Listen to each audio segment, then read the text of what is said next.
UP में चुनावी रण तैयार हो चुका है। साल 2022 विधानसभा चुनाव को लेकर सभी राजनीतिक पार्टियां अपने अपने हिसाब से चुनावी वादे और दावे कर रही हैं। हालांकि अच्छी बात यह है कि इस बार विकास मॉडल की बात हो रही है। अरविंद केजरीवाल दिल्ली मॉडल की बात कर रहा है, तो वहीं Indian Muslim league Kerala model की बात कर रही है। भाजपा सबका साथ सबका विकास और जो सपा है वो अपने पुराने विकास की बात कर रही है। हमारे साथ इंडियन मुस्लिम लीग के नेशनल जॉइंट सेक्रेटरी कौसर हयात साहब हैं, ये बात कर लेते हैं। सर, सबसे पहले यूपी चुनाव की बात करें तो किस तरह से आपके जो है कितनी सीटों पर आप चुनाव लड़ें?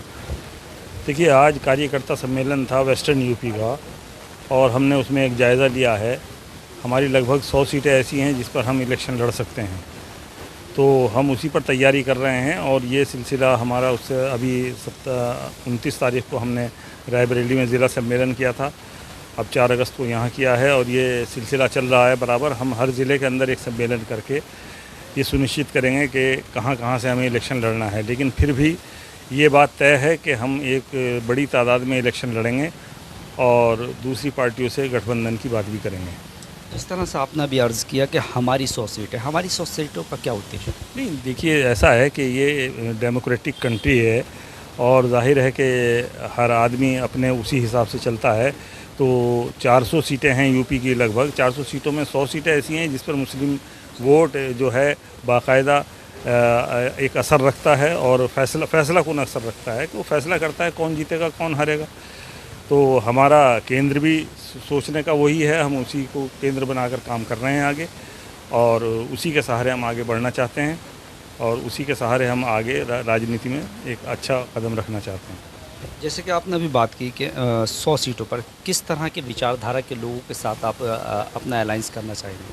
देखिए, मुस्लिम लीग की तो एक फ़िक्स विचारधारा है कि हम इस मुल्क में समाजी इंसाफ चाहते हैं। समाजी इंसाफ ये कि मुसलमानों की एक बड़ी तादाद इस देश में रहती है, उनके साथ समाजी इंसाफ होना चाहिए, उनकी अनदेखी नहीं होनी चाहिए। उनके साथ जो जुल्म और ज़्यादती हर दौर में हर हुकूमत में रही है, चाहे वो कांग्रेस की हुकूमत हो या समाजवादी की हो या अब भाजपा की हो, लगातार तरीक़े से हर हुकूमत के अंदर मुसलमानों को मजहबी आज़ादी छीनने की कोशिश की गई है, मजहबी मामलात में मदाखलत की जा रही है, मज़हब के नाम पर मॉब लिंचिंग की जा रही है, मज़हब के नाम पर उनके साथ पक्षपात किया जा रहा है, उन्हें सरकारी नौकरियों से बेदखल किया जा रहा है। और अब जो जितने आपके शैक्षिक संस्थान हैं, पढ़ाई लिखाई के जो तालीमी इदारे हैं, उसके अंदर से भी उन्हें धीरे धीरे बाहर किया जा रहा है। तो एक पक्षपात मुसलमान के नाम पर हो रहा है और इसे हर पार्टी परवान चढ़ा रही है, चाहे वो कांग्रेस हो या समाजवादी हो या बीजेपी हो। हम ये चाहते हैं कि ये पक्षपात बंद होना चाहिए, हमारे साथ इंसाफ होना चाहिए। हम किसी का कोई हक़ नहीं मार रहे हैं, न किसी का कोई हक़ मांग रहे हैं। हम सिर्फ ये चाहते हैं कि हमारे साथ जो पक्षपात हो रहा है ये नहीं होना चाहिए। हमें भी इस मुल्क में जीने का हक़ है, हमें मजहबी आज़ादी चाहिए, हमें अपने जान माल इज़्ज़त आबरू की हिफाजत चाहिए। तो वही चीज़ के लिए हम आगे बुनियादी एजेंडे को लेकर आगे बढ़ रहे हैं। और दूसरी पार्टी जो भी जिस पार्टी से बात होती है, हम उसी पार्टी के अपने मुद्दा यही रखते हैं कि भाई इसकी गारंटी हमें दी जाए कि हमारे जान माल की हिफाजत की गारंटी दी जाएगी और देश की तरक्की में हमें बराबर बढ़ने का मौका मिलेगा और हमारे मजहबी मामलात में मदाखलत नहीं की जाएगी। जैसे कि आपने अभी बताया कि मुसलमानों के साथ ज़्यादती यानी उनका उत्पीड़न कांग्रेस भी करती है, बकौल आपके समाजवादी भी करती है, भाजपा भी करती है। आने वाले टाइम में अगर कोई सूरत हाल ऐसी बनती है कि इनसे अलायंस किया जाए, तो अभी से आप टारगेट कर रहे हैं, फिर अलायंस की कंडीशन क्या रहेगी? नहीं, अलायंस की कंडीशन यही है कि हम उनके सामने बैठकर कहेंगे कि भाई तुमने हमारे साथ ये पक्षपात किया है, तुमने हमारे साथ ये बेईमानी की है, हम तुम्हारे साथ जब ही अलायंस कर सकते हैं कि जब तुम इस बात की गारंटी हमें दो कि ये पक्षपात नहीं करोगे। कहाँ हमने केरला के अंदर हमारे साथ मुस्लिम लीग और दूसरी पार्टियों ने हमसे मुआहदा किया है, तो उन्होंने गारंटी दी हमें और उस गारंटी के तहत उन्होंने हमें सरकारी मुलाजमतों में 14.25% का रिजर्वेशन आज हमारा है। तो वो ऐसा नहीं है कि हमने खुद अपने कलम से ले लिया, कांग्रेस ने उस पर साइन किए हैं, कांग्रेस ने हमारा दबाव बना और पब्लिक की डिमांड बनी तो उन्हें मानना पड़ा कि हाँ हम पक्षपात कर रहे थे और अब हम पक्षपात नहीं करेंगे। यही बात हम यूपी के अंदर मनवाना चाहते हैं कि ये पार्टी माने, कांग्रेस माने, समाजवादी माने कि वो पक्षपात कर रहे थे और पक्षपात कर रहे हैं मुसलमानों के साथ, उन्हें ये पक्षपात बंद करना पड़ेगा। आखिरी और अहम सवाल जानना चाहूँगा, जिस तरीके से ओवैसी साहब मुस्लिमों को रहनुमा अपने आप को बताना चाहते हो, दिखाना चाहते हैं, लगातार वकालत भी करते हैं वो इस चीज़ की, तो किस तरीके से आप फेस करेंगे? यूँ कि मुस्लिम वोट की राजनीति तो वो भी करते हैं।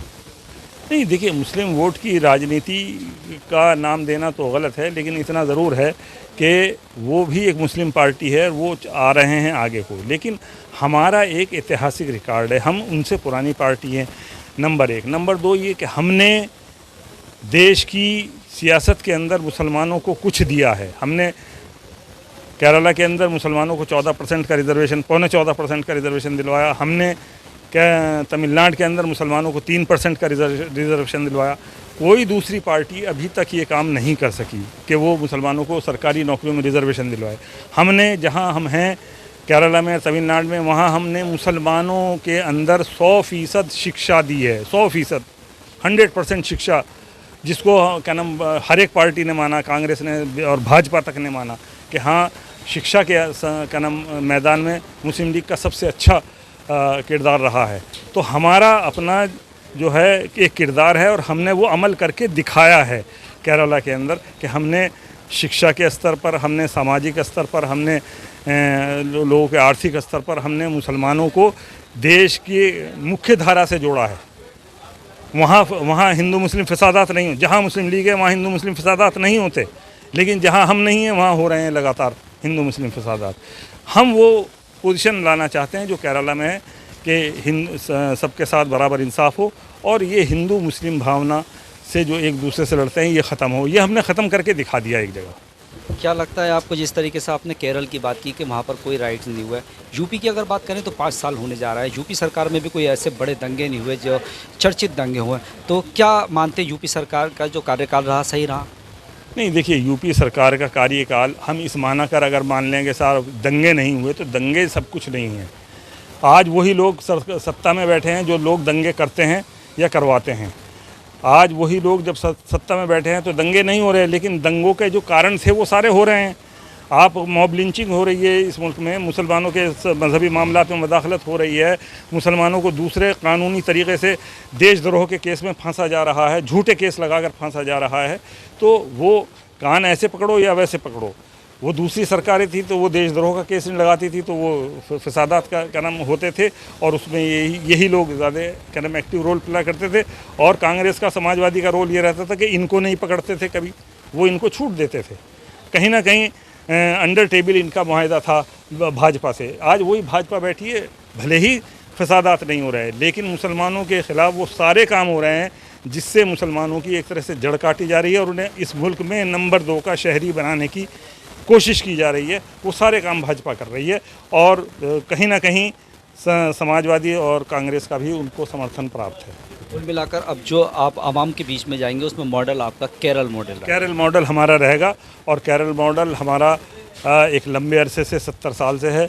वो हम उस पर हमें बड़ा फ़ख्र है कि हिंदुस्तान की कोई पार्टी हो, चाहे वो कांग्रेस हो या कम्युनिस्ट पार्टी हो या कोई दूसरी पार्टी हो, कोई पार्टी भी वो मॉडल नहीं दे सकी जो केरला में मुस्लिम लीग ने दिया है। सामाजिक तौर पर, आर्थिक तौर पर, शैक्षिक तौर पर हमने हर तरह से पूरे स्टेट को आगे बढ़ाया, पूरे स्टेट को। और जो हिंदू मुस्लिम दुर्भावना के तहत वहाँ फसादात उसको भी हमने ख़त्म कर दिया। तो ये चीज़ हम चाहते हैं पूरे देश के अंदर कि हम पूरे देश में ये चीज़ लाएँ, उसके लिए हम कोशिश कर रहे हैं, उसी के लिए हम दूसरी पार्टी से बात कर रहे हैं। बहुत बहुत शुक्रिया अमृत विचार से ख़ास बातचीत करने के लिए थे। हमारे साथ कौसर हयात खान साहब जो नेशनल जॉइंट सेक्रेटरी हैं इंडियन मुस्लिम लीग के। उनका साफ तौर पर कहना है कि हमारा जो यूपी में मॉडल होगा केरल की तर्ज पर होगा, यानी विकास का मॉडल होगा। हालांकि अरविंद केजरीवाल भी इस मॉडल की दुहाई दे रहे हैं। हालांकि आने वाले वक्त में देखना ये दिलचस्प होगा कि किस मॉडल पर यूपी की जनता मोहर लगाती है और उत्तर प्रदेश का मुख्यमंत्री बनाती है। कैमरा पर्सन फरदीन अली के साथ अब्दुल वाजिद, अमृत विचार, मुरादाबाद।